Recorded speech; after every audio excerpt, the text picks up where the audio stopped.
So you guys know, or should know, that I am a huge fan of the Umbrella Academy. I did videos on the first 2 seasons that I think are pretty good, so check those out if you haven't already. They're a couple years old now, so you might have missed them. But I was beyond excited for season 3 to finally come out. 2 years I've waited because I absolutely love this dysfunctional family unit that ultimately always finds a way to come back together through all the trauma, the grief, and the loss.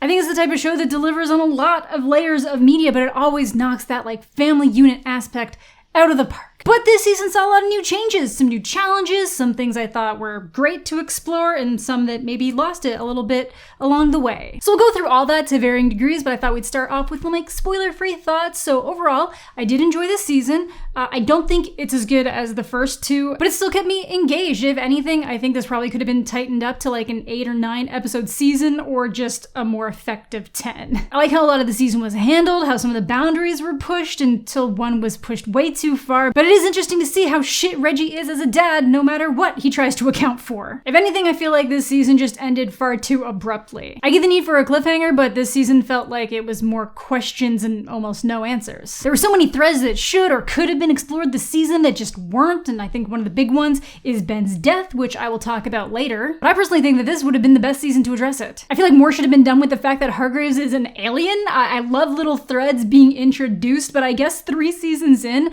I kind of want some more answers for things that were established literally 3 years ago. Sue me. Don't sue me. I also wasn't huge on the conflict aspect of the ending and think that the Sparrows were just really underused. I also feel like another character was overutilized for the purpose of the plot. But it still has all of the elements I love. The humor, the weird, the familial love in the dysfunction. Otherwise, there's a lot of fun camera work. We're passing through walls and ceilings and closets, and I always think the show looks super good stylistically. And one of my favorite things about it is that it feels very lost in time. We know that it's running on the current timeline. They were all born in 1989. Technically, it is still 2019 because they've just been on a non-stop, month-long apocalypse prevention tour. But there's still nothing like cell phones or iPods or even CDs by the look of it. A lot of modern comforts are just non-existent. I always think it's fun for media to kind of play with that stuff to give us slightly altered presence. And as always, a stacked soundtrack with absolute bangers. But before we dive in with my favorite dysfunctional family, we need to take a second to talk about the thing that's keeping my parents' marriage together, Audible, because now she can tune him out and she's not nagging him. That was a joke. They really do love each other. But my mom absolutely loves Audible. If you love audiobooks and spoken word entertainment, you need Audible in your life. They offer thousands of different titles, from new releases to memoirs, podcasts, and the Book Talk infamous, so you'll always be able to find the perfect piece of audio goodness for you. Every month you get a credit to use on any title of your choice, including new releases that you get to keep for life. Your membership also gives you access to the Audible Plus catalog, which gives members unlimited access to select audiobooks, podcasts, Audible originals, sleep tracks, and more at no additional cost. I've really been enjoying taking the time to sit out on my balcony, get some fresh air, let my brain decompress a little bit, and Audible's been amazing for that. I went through The Boys Deeper and Deeper, which is a podcast interview with the Deep as he's promoting his memoir, so it's a fictional, non-fiction interview. I thought that was super fun, and it was included with my membership for free. So if you're someone looking for new ways to enjoy the summer, make it through more stories, or just be entertained in day-to-day life, make sure to head on over to audible.com/Jedi or text Jedi to 500 to get 30 days of Audible completely free. But where we left off, the gang was stuck in the past, but figured out how to get home after stopping yet another apocalypse. But not before now Victor, which we'll get to, passed some of his powers onto Harlan when saving him. However, once they make it back home, they realize that things are very different. The mansion isn't their home, and this isn't the Umbrella Academy anymore, it's the Sparrow Academy. Reggie literally saw the effects of traumatizing children and thought, you know what, let's just find a new roster instead. Or did he? They call themselves the Umbrella Academy. Be warned, they claim to be my spawn. And at first glance, they have achieved everything he's wanted them to. They have posters in the streets, they still sell merchandise, they're a unit. So other than Ben, this is a totally new team. Dear sweet Ben, who we only knew as a ghost until he sacrificed his spirit self to save Victor from going nuclear. Again, I have videos on the first 2 seasons. I'll have them linked down below so you can refresh yourself a bit. First, a rundown of the new academy. Marcus is number 1. He has super strength, is super similar to Luther. Even though Ben was the one accosting the group, he's is actually number 2, but apparently used to be number 1. He's got the tentacle powers. The show actually starts with his birth, where we see the golden particles entering his mom, looking very much like the stuff Reginald Hargraves released in season 1, confirming that he created the super kids, which seemed pretty obvious. Faye is 3 and can manifest crows for a variety of purposes, including seeing through them. Number 4 is Alfonso, and I was really excited for him because he's played by Jake Epstein, aka Craig from Degrassi. So I was just stoked to see what he looked like now and how he was vibing, except his character power is empathetic masochism. So you hit him, he can take long-term visual damage to himself to redirect it at you. So couldn't really see him, but he vibes like an asshole. 5 is Sloane, she can manipulate gravity. Jamie is 6 and has hallucinogenic spit. Her and 4 are like this little bully duo. And 7 is Christopher, a literal cube.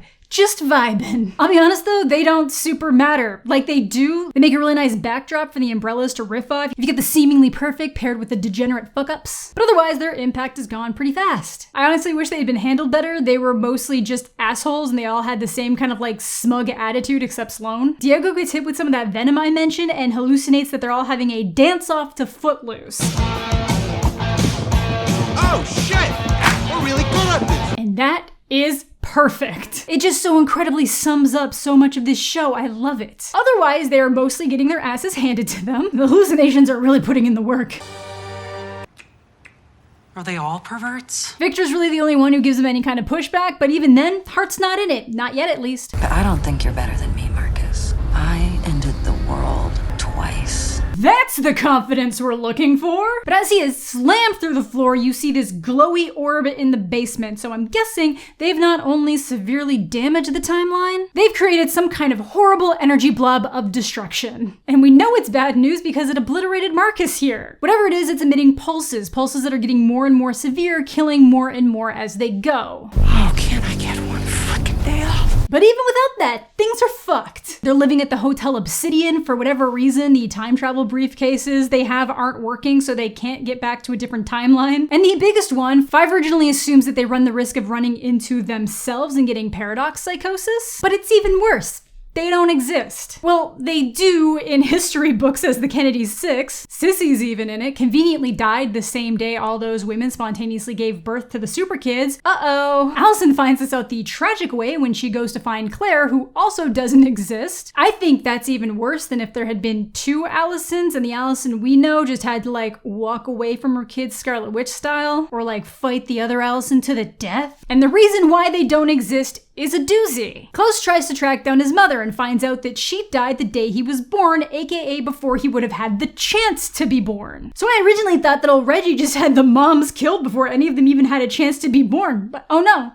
It's more connected and tragic, but probably not as cool. Not that I think that would have been cool, but it would have been holy shit, Reggie. At this point, Victor is now Victor. I know when Elliot Page came out, there were a lot of different theories as to how the show would implement it. Some thought he'd just continue playing the character as is because it's acting, but obviously that would have sucked, and this provided a great opportunity to just normalize being trans. And they had so many ways they could make it happen, but I think they did it in the best way possible. Victor's time with Sissy made him think about how he's always felt as a person, and Victor's who he is. Then the family just takes it in stride. Luther wants to throw you a big stupid party so you feel loved. Do you feel loved? Yeah, I do. Good. You are. Look how far our little angels have come in 2 seasons. Diego's doing so good. You could argue that they could have spent more time on it in the show, but I'm just glad it didn't turn into some kind of family drama storyline. They're just supportive. But after the horrific realization that all their mothers were killed, it introduces a bit of the grandfather paradox. The whole, if you go back in time to kill your grandfather before your parent was born, then you could never be born, but then that means you also couldn't go back in time to kill your grandfather. So they created a grandfather paradox at least 6 times. And the orb, aka the Kugelblitz, is the result of that paradoxical energy and now destroying the universe. Which we will get to, but first, where are they all at? So before anyone knows that Marcus was blasted by the orb because Grace is too busy worshipping it like a god to let anyone know, they assume the umbrellas took him. So they kidnap Luther for interrogation, but he's having a grand time. This place is literally everything he wanted the Academy to be. And he starts to really hit it off with Sloane, who seems to want out, kind of showing some cracks in the perfect facade. They don't trust each other. Ben is itching to be number 1. There's cliques within the house. There's cameras everywhere. Either way, Luther's happy. He's super into her. She's super into him. Makes her mixtape and everything. It's adorable. and abrupt. Look, at least he wasn't raised with this pseudo-sibling. Diego gets saddled with the kid Lila says is his, I guess because she's been zapping around so much. He's 12 now. Big fan of the dynamic between Stanley and Diego, though. It's very cute. Allison is obviously in shambles. She went from getting bopped back to the 60s away from her daughter without the ability to speak, so no powers when black people were firmly fighting for basic rights, but manages to find love and builds a place for herself. Then goes back to the future without the man she loves to be with that daughter who now no longer exists. I heard a rumor that you were happy. That's traumatic as fuck, and I will get into some of that going forward, but there were a lot of mixed reactions to her character progression because there is a definite line cross moment. Klaus is on a journey of connection and stumbles back to Reggie, who finally actually seems to have been put in his place. Apparently these sparrows are keeping him drugged, so he can't mess with them. All right, Reg, you know the drill. Pills, bills, and num-nums. Gotta move on. And honestly, I don't blame them. Reggie's now messed up 2 groups of super kids, and technically triple dipped with the umbrellas. Imagine realizing how bad you fucked up kids, and instead of just doing it right, you avoid all those kids and try again. Except, I guess if they never existed, he couldn't exactly buy them for raising, so not an intentional slight, I suppose. Pogo got so fed up and concerned with Reggie's plans and training methods that he left and gave the kids the pills to keep Reggie subdued. But Klaus's big discovery is that he wasn't almost dying all those years and finding his way back. He can literally bring himself back from the dead. Diego's kid's a bit rambunctious and accidentally shoots him with a harpoon, but he manages to snap back. Though I just want to comment, this kid's reaction to killing Klaus, hilarious. You told me to clean up my own mess.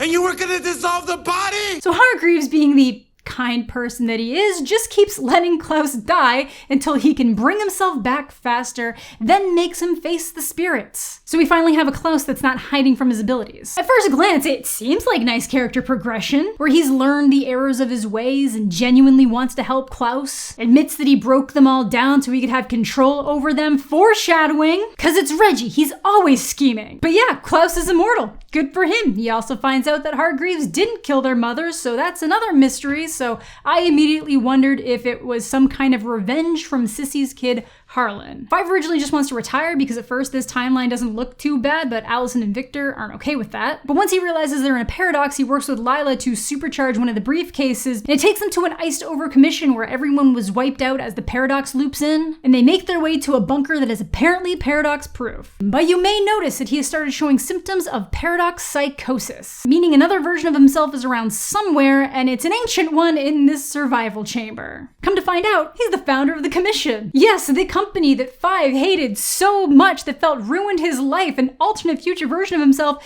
is the one who created it. Ain't that the way? But as he's dying, he says, "Oblivion," which is something that Reggie had said too. And the last thing he leaves Five with is, "Don't save the world." Which, I guess, look at how well it's gone every other time they try to save the world. Okay, they actually did pretty good last time. The paradox was totally not their fault. Otherwise, he has this weird chest tattoo that Five just flat out cuts off of his chest. And he was also missing an arm, so lots to look forward to, Five. I guess I'll touch on Six, who is now 2, fighting for 1, Ben. He's not remotely similar to the Ben we knew. He's very standoffish, he's rude, he's super dedicated to the Sparrows as a concept because he feels it's all he has. He's also getting a complex about how much the Umbrellas talk about how much better their Ben was. Which brings us to Ben's death. They mentioned something about the Jennifer incident that is heavily involved in Ben's death. Originally, it just seemed like a mission that went wrong, which it still could be, but this season is dangling the mystery in front of us, which was kind of annoying. Whatever the Jennifer incident was on the Umbrella timeline, the Sparrow Ben also encountered her. He has drawings of her in his room. The Jennifer incident is also featured a bit in the graphic novels, but not explained. So there's a couple options and compounding theories. First one is that Ben died saving someone named Jennifer, or the Academy failed in saving Jennifer and it led to Ben killing himself, or died in the failed mission. Suicide's been a pretty constant theory about Ben's death, based on his tombstone, the dialogue at his funeral, his distaste with his powers, even though it also suggests a simple mission failure. But a lot of the ways Ben acts in death doesn't really seem to match that, but who knows? There's a chance that Jennifer also died in the Sparrow timeline, but Ben just didn't die. I know for the show it's because Gerard Way hasn't revealed it in the comics yet, so I'm sure he has something planned. I am super interested in and Ben's story, but I'm not huge on Sparrow Ben. Sorry. There is clearly some sensitivity in him though. The pictures that he's drawn of Jennifer show that. But why the hell wouldn't he push to find out how he died in another timeline? Or ask for clarification on what their Jennifer incident was? Those would have been my first questions. The Jennifer incident. The what?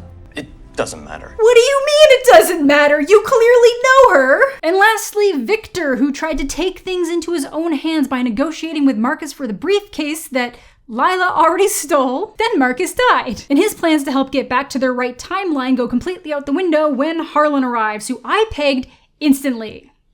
Not impressive?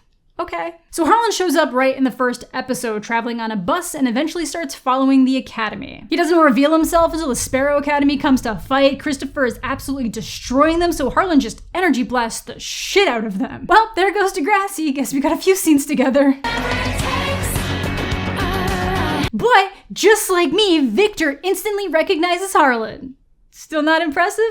Okay. Apparently, he and Sissy got new identities. Sissy actually gets to find some love, except it was in Utah, so that seems rough, but okay. Sadly, Harlan can't control the powers, always has outbursts that require them to relocate, until Sissy gets sick with cancer, and you may remember that she died the same day the spontaneous births happened. So yeah, Harlan accidentally killed more than half the mothers. The explanation is that his powers let him hear the energies of people with powers, and he's connected to all of them, so he unintentionally mentally linked to 27 of the 43 mothers, and was so overwhelmed with loss and wishing that Victor would come back like he always promised, then thought he was feeling Victor's energy, but it was actually just the mothers before they went into spontaneous birth, and essentially exploded their brains. I feel like an intentional revenge plot would have been more compelling here, because ultimately so much of the Harlan story feels pointless and very disconnected. Now, Victor is the only one who knows what Harlan did, because otherwise the Umbrella Academy would probably want to kill him right along with the Sparrows. Victor obviously feels responsible, so takes him away to actually remove the powers, then get him out of town. You know, maybe that should be like a back burner plan until the timeline stops imploding, but it's fun. 5's finally on it. Victor does manage to eat the powers back, so he's finally able to experience some peace. For now. But 5 finds out where the tattoo was done, and it's Pogo's tattoo shop. And finds out that it's a sigil for something called Project Oblivion, aka what his ancient self and Hargraves both said, a la Rosebud. Apparently whatever Hargraves was training these sparrows for was under the pretext that they probably wouldn't survive. And the only thing stopping him from going through with it is the pills he's being force-fed. Except Klaus taught him how to fake it. Which leads us to the White Buffalo Room. When Stan, Diego's kid, shoots Klaus with the harpoon, it's after they break into this fancy buffalo suite. It's a whole vibe, but when they pull the harpoon out of the pachinko machine on the wall, it opens, but no one notices. Until Diego and Lila lose Stan and realize that it's some kind of weird hallway and assume he wandered in. So they go through and it leads to a mirror version of the suite. Instead of tropical designs, it looks to be Japanese art, and it's the ass of the buffalo instead of the head. It's also where Lila reveals that Stan isn't their kid. I guess it's her friend's kid and she just took him for a little bit. It sounds so fucked, cause it is. Are you insane? We met in an asylum. But I guess Lila did get pregnant, so this was like a larger test to see if Diego would make a good father. It's also a little bit to mess with him. What do you say you and I go to America and terrorize an old friend of mine? Later on, she'll have an honest conversation with him and her insecurities. I think you should run from me. I'm a bloody mess. I think that someone who never had a family is in no position to ask for one. That's what I want. Oh, the emotions! Diego does eventually come around. Very cute, but not right now.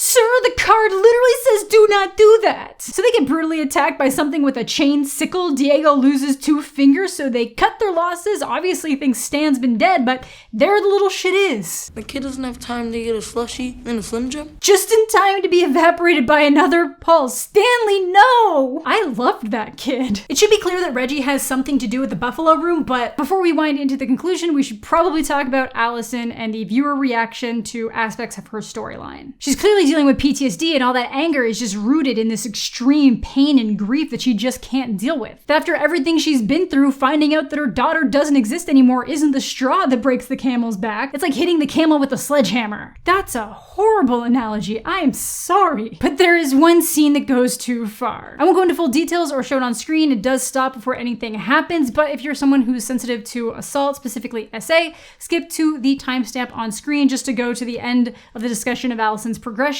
Again, nothing graphic happens, but just a warning. So the scene is in episode 5, and she uses her powers to force Luther to want her again. Don't do this. I heard a rumor.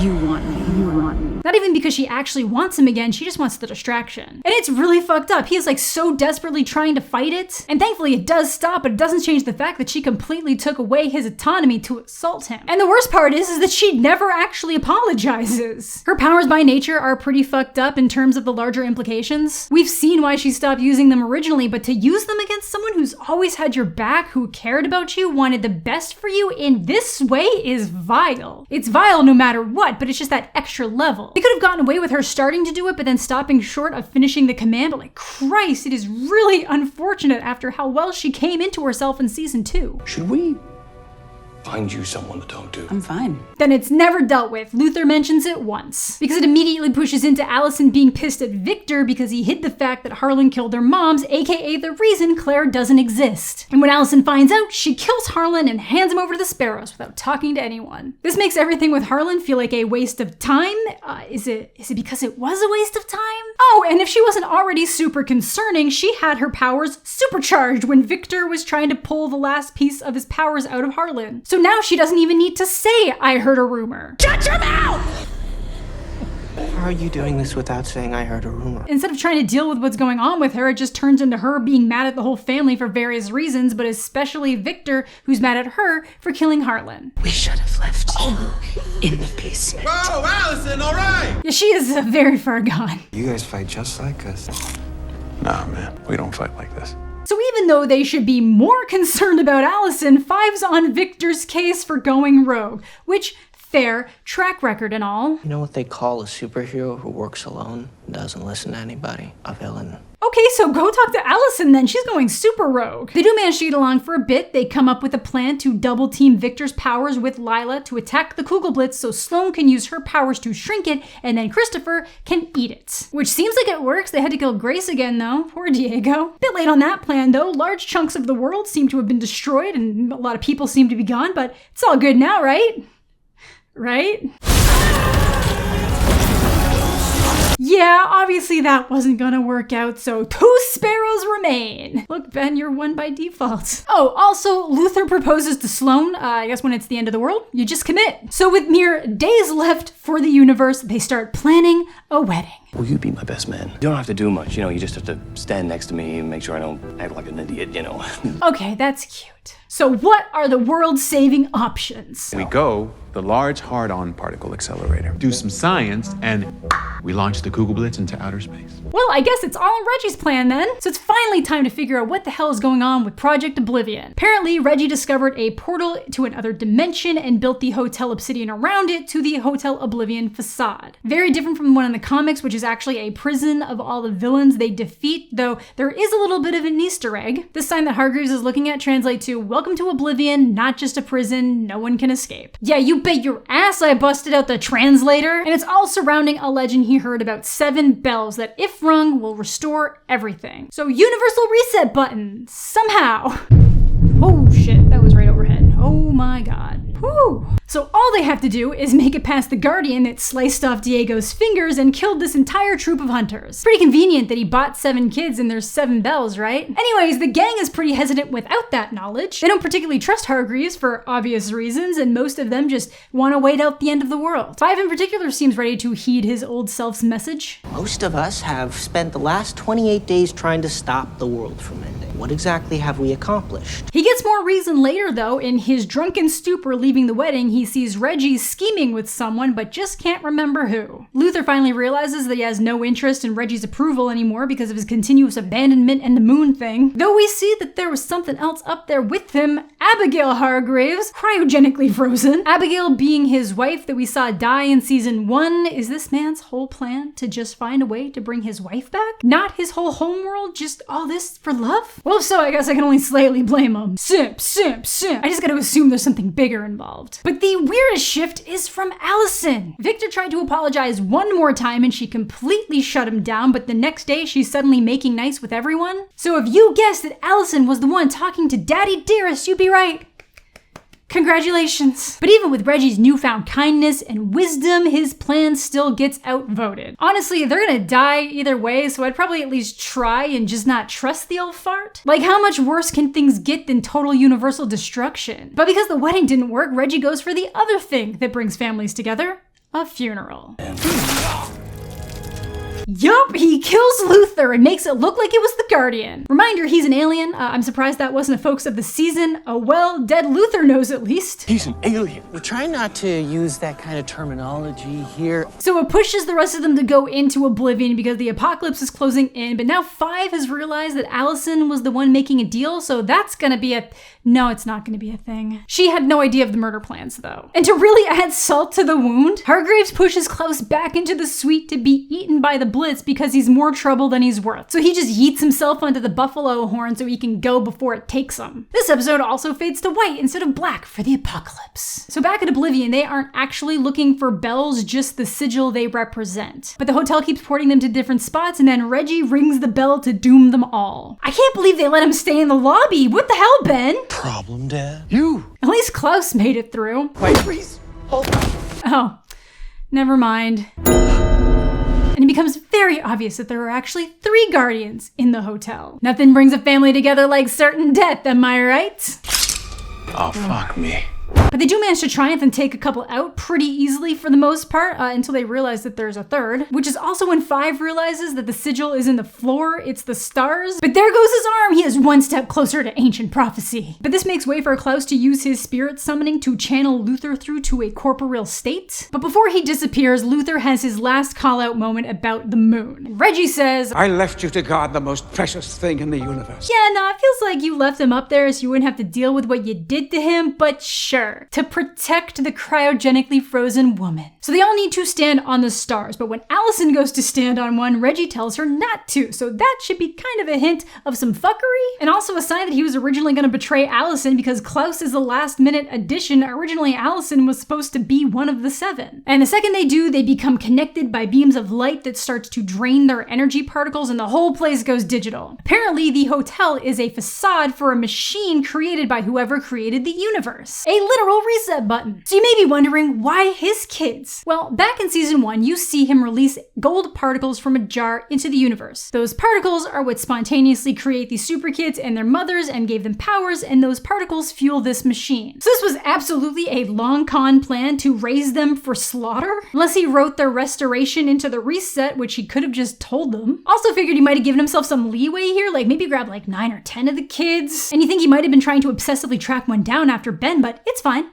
I'm fine. Thankfully, this is where Allison draws the line. She kills Hargreaves, fully revealing his alien insides, but whatever he was doing seems done. There's a button that no one wants her to press, but she does. And suddenly it cuts to her once again arriving to her LA home, and this time her daughter is there, and so is Ray. Shit, I hope it didn't erase her ex Patrick, because that would be fucked up. The rest of them come back to a fixed world, but different. The hotel is now a memorial park that Reggie donated to the city on October 1st, 1989, again, the day they were all born. And Luther is alive without the ape experiments. But no Sloane, so it makes me wonder if they would have been reborn even if their particles were all pulled, but who knows? Because even though Allison killed him, Reggie's alive with Abigail. However, none of them seem to have their powers. I assume that's because their particles were all pulled, so Allison probably still has hers? So there's a couple theories here. All of this is a simulation and none of it's happening at all. That would suck, I think. And that's based on the literal computer style reset and how it just turns off like an old TV. To me, it feels like Hargreaves specifically programmed what Allison would have wanted when he was programming what he would have wanted, and the rest just got the regular reset, which would explain how Ray is completely displaced in time. Because everyone who came back is kind of at like a fresh slate. Diego and 5 both have their missing limbs back. Ben and Diego's face scars seem gone. Klaus doesn't have any tattoos anymore. Doesn't really explain what happened to Sloane unless she's just like off exploring the world because that's what she wanted. But the other weird thing is that Allison's the only one still banged up from the fight when the others are just completely clean. And what that means, we don't know. This whole season just felt like a wait till you see what happens next season with some highlights throughout. I'm gonna be so pissed if we don't get season 4 because it's supposed to be the last one and they left us with so many goddamn questions. Then there's a mid-credit scene with Ben, and Steve Blackman confirmed that this is Sparrow Ben, but he's on a subway to Yaido Station in Seoul, South Korea. This parallels the first scene of the season where Ben's mom is giving birth to him on the subway in Seoul. So I assume he's tracking her down, but again, who knows? I had someone try and translate this book cover to see if it's real, but it seems like it's just a fictional book of poetry. And the QR code here leads to a fake website for Pogo's tattoos. Yeah, that's right, I did the work. I was looking for any chance of a hint. I even considered that these train sparks looked like the particles. So many questions. Are we gonna figure out how 5 created the commission and what the involvement is there? I'll be okay if it's just like a funny reveal, but it seems like something you'd want to do something with. Are we gonna get answers about the Jennifer incident? Where the hell is Sloan? Are the other super kids gonna start popping up? And is Stan okay? Time will tell, hopefully. But that is gonna do it for today's video. Let me know what your Umbrella Academy theories are down below. Let me know if there's anything I missed. There's a lot of things that I just kind of danced over here because this video is already going to be very long, but let me know what you guys are thinking. Thank you all so much for watching. Thanks as always to my Patreon supporters. Subscribe to the channel if you're new. Leave a like on the video if you're into that kind of thing. Hope you're all having a fantastic day. I'm mostly okay, and we'll catch you all later. That was bad.